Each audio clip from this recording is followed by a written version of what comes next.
This driveway to get out's chaotic this time of day. Hey Vici, this one's for you.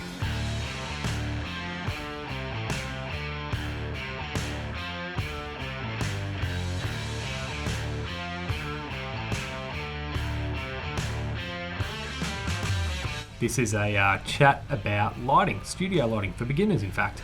We're going to show you kind of what we do here at the agency of how we produce some better light and control the light at any time of day. So let's now have a chat about what we use in the agency and why we use it. So the lighting breakdown of what we have two Godox, what are they? Godox 6.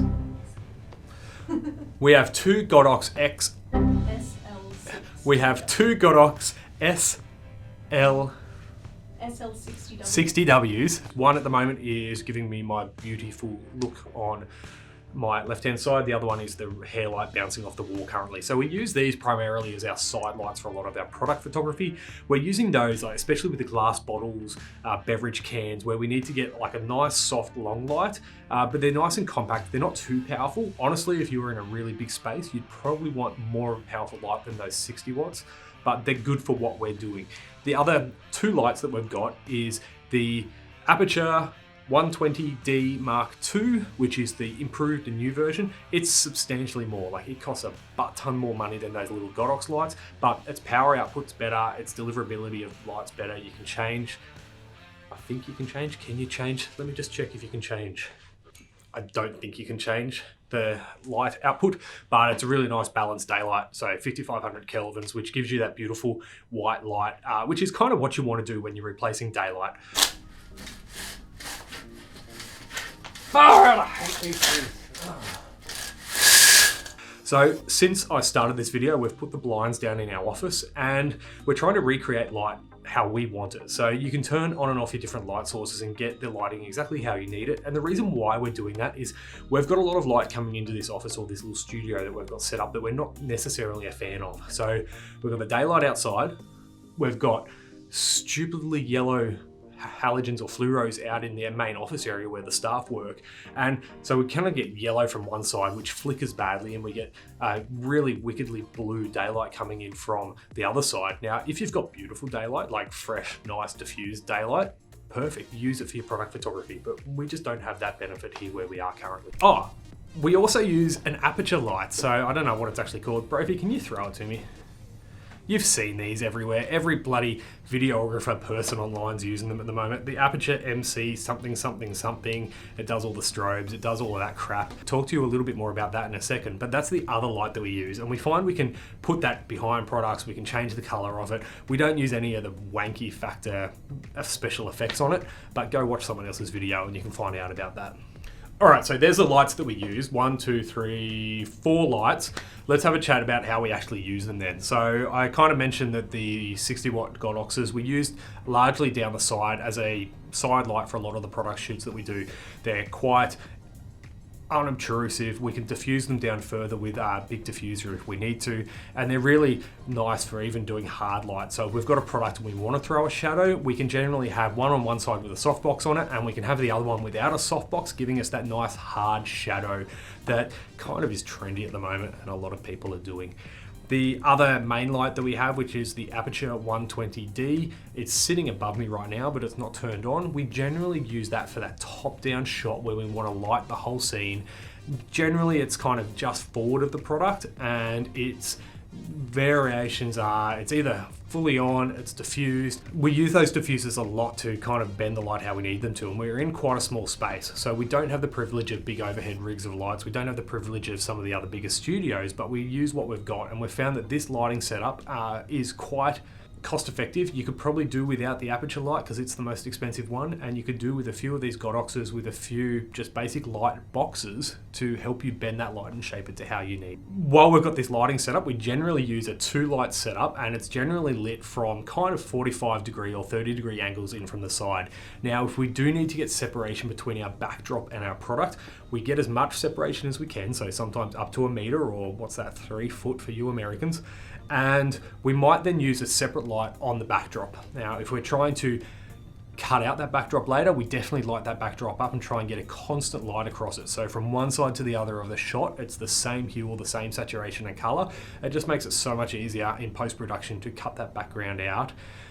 Otherwise, we could change the lighting of it with the little aperture. We could change the color of the backdrop. We often try to throw a different hue or a different color to match the product that we're shooting. All right, so let's talk more about... I actually nearly fell off it then. All right, so now... So now let's talk a little bit more about shaping your light. Now, when I first started product photography near on 10 years ago, this is the kind of light box that I had. It's a something by something. I'm going to put it up on the screen. I have no idea what size it is. But what we found was this kind of gives a constant light, but it doesn't give you much ability to shape it. So it diffuses, which is wonderful, but unless you're shooting small products up close, it's not big enough, right? And it starts to show edges in your photography when you diffuse it. So then we stepped up to this big puppy, the Light Dome 2 from Aputure. This was purchased when we bought the 120D Mark II, and this sucker's big. It's got a grid on there at the moment. That's giving us nice gradient diffusion of the light, but this thing's big, and honestly, when you're coming to shaping your light or diffusing your light, bigger is better. Bigger allows you to diffuse a lot more. You can obviously get a bigger surface area of your subject, and if you can get that further away and turn the power up, it also gives you more ability to shape and use that light. I guess more power is always a good thing when it comes to lighting. So while bigger is better, you often find that it's hard to use bigger lights in a certain space, and especially with height. If you're a new photographer and you're starting out with product photography in, say, a standard house in a standard sized bedroom, you're going to find that you run out of ceiling space really fast. The best sort of ceiling height that we've found is needing 3.5, 4 meters or more, so that you can get those big light boxes and those big lights up and further away from your product to give you a cleaner, nicer, softer light source. I don't know if I like this shot, hey? So we thought it'd be cool to show this last light box, which is my favorite light box at the moment. And then we thought it'd be cool to put the Aputure little MC light in it and turn it on blue. But honestly, like, comment below, do I look like I'm sitting in a swimming pool? This particular light box is quite long, right? It's a big, long diffuser. And we use this for a lot of our beverage shots or our canned beverages or anything that's long and slender. And one of these on each side of the product that we're shooting gives us that beautiful, long, thin, crisp, so many descriptive words light, like this.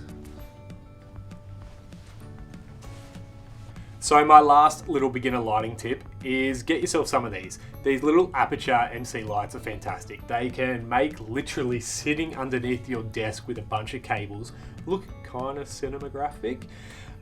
These things are great for changing the light of a scene. You might have the studio lights set up for your product photography, but you might have a really green product or a really orange product or a really blue product, and you just want to give that little hint or that little tint